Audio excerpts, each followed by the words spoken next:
Bonjour et bienvenue à l'épisode 245 du podcast Innovation, Agilité et Excellence. Mon nom est Éric Lheureux et sur ce podcast, nous désirons vous offrir réflexion, conseils et perspectives afin de faire face aux perturbations du marché et de développer la croissance profitable de vos organisations. Aujourd'hui, j'aimerais vous poser une question brutale. Que se passerait-il si les fondations de vos choix stratégiques s'effondraient demain? Trop souvent, nous traitons la stratégie comme un monument gravé dans le marbre, un document annuel que l'on range soigneusement après la retraite stratégique. Mais la réalité du terrain est dynamique et implacable. La meilleure stratégie du monde peut échouer si elle ne peut se confronter à cette réalité changeante.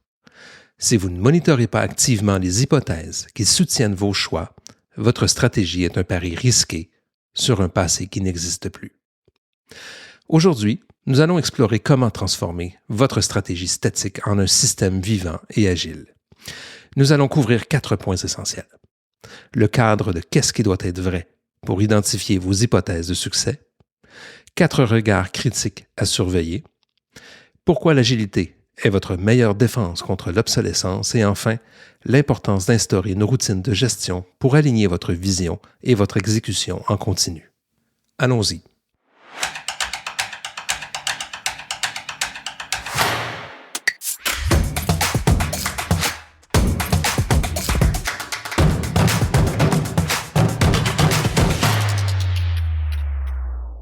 Commençons par une vérité toute simple. Votre stratégie est par définition un pari sur l'avenir.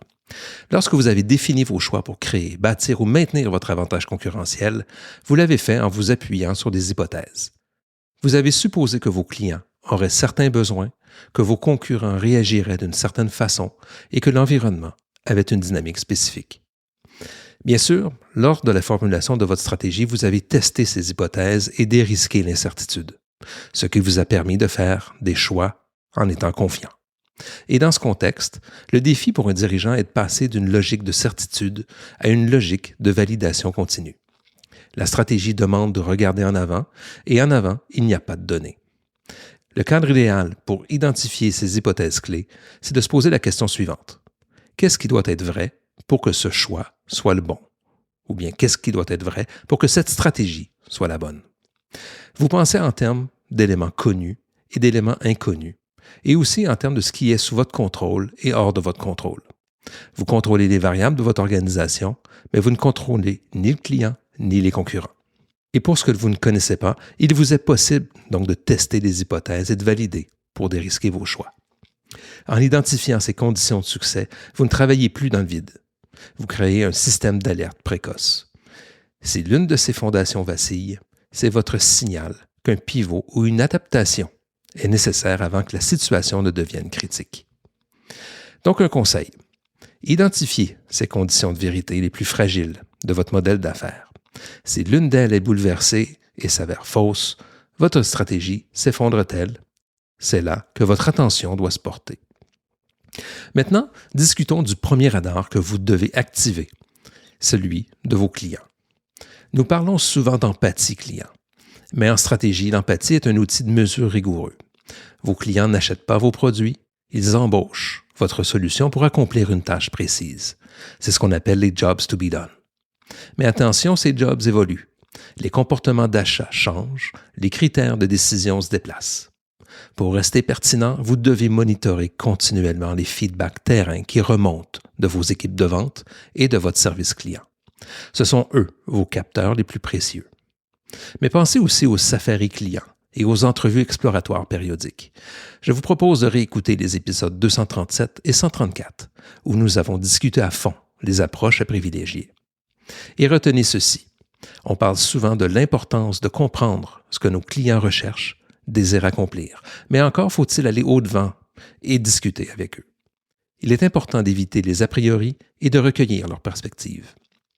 En améliorant notre connaissance des jobs to be done, les irritants et même les bénéfices qui sont recherchés par nos clients, il est alors possible d'explorer des opportunités d'amélioration de nos offres de services et de nouvelles possibilités de création de valeur. Donc, restez continuellement à l'affût de cette évolution car elle peut modifier les bases de vos choix de la stratégie. Un conseil, ne vous contentez pas uniquement de rapports financiers ou de chiffres de vente. Les chiffres vous disent ce qui s'est passé. Les feedbacks qualitatifs vous disent ce qui va se passer. Intégrez une section voix du terrain dans vos revues mensuelles pour capter les signaux faibles. Abordons maintenant le deuxième et le troisième radar qui concernent l'extérieur de votre organisation. Débutons par les concurrents. Ceux-ci ne sont pas statiques. Pendant que vous exécutez votre stratégie, ils font eux aussi des choix.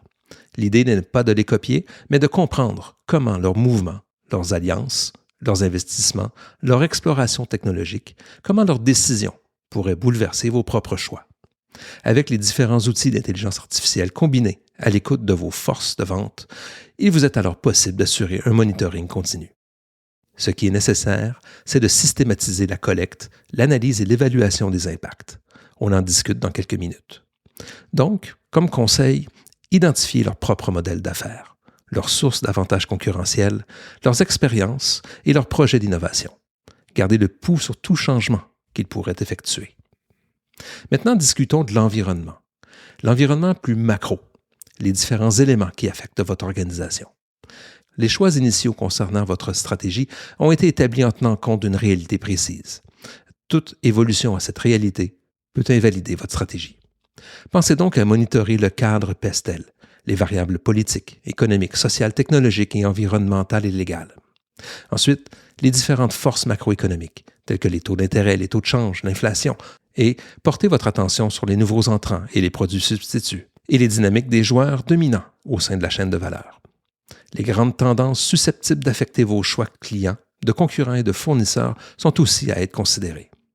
Un conseil, utilisez le cadre PESTEL et l'analyse des tendances, non pas comme un exercice théorique, mais comme un filtre de risque.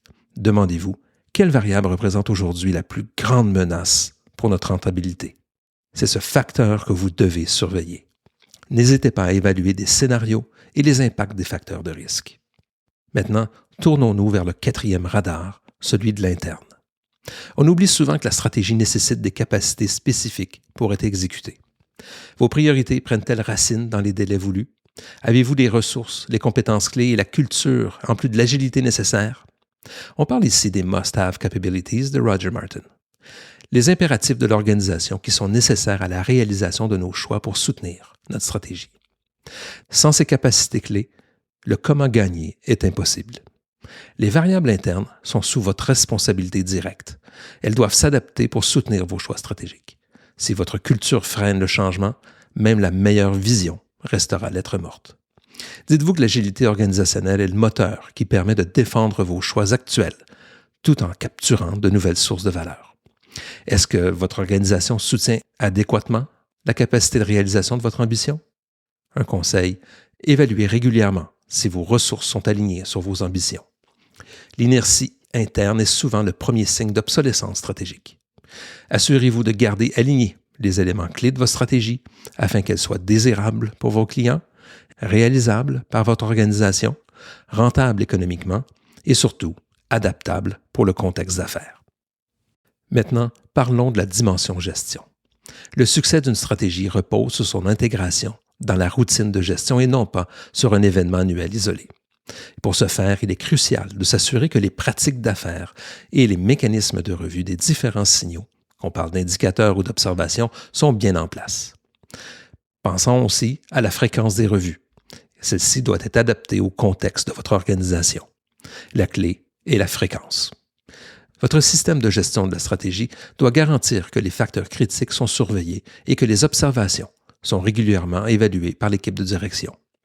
Idéalement, ce suivi s'intègre aux revues périodiques de l'avancement des priorités stratégiques. Ces forums servent à explorer les enjeux liés à la stratégie, confronter les hypothèses à la réalité et à ajuster la trajectoire. Selon le rythme d'évolution de votre organisation, ces échanges devraient être au minimum trimestriels et peut-être même mensuels. C'est cette discipline de discussion continue des enjeux stratégiques qui forge une organisation réellement agile. Consultez l'épisode 244 pour aller plus loin sur la question. Et un conseil, ne laissez pas vos réunions se concentrer uniquement sur le comment, c'est-à-dire l'exécution.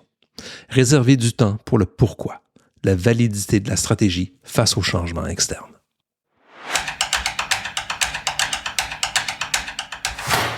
Pour conclure, Rappelez-vous que le fil conducteur entre votre vision et votre exécution n'est jamais une ligne droite. C'est une veille constante. Nous avons vu aujourd'hui que pour éviter l'obsolescence, vous devez identifier vos hypothèses de succès, c'est-à-dire ce qui doit être vrai, monitorer 4 piliers, les clients, les concurrents, l'environnement et votre organisation, et intégrer ces réflexions dans les routines de gestion régulières pour ne jamais évoluer en vase clos.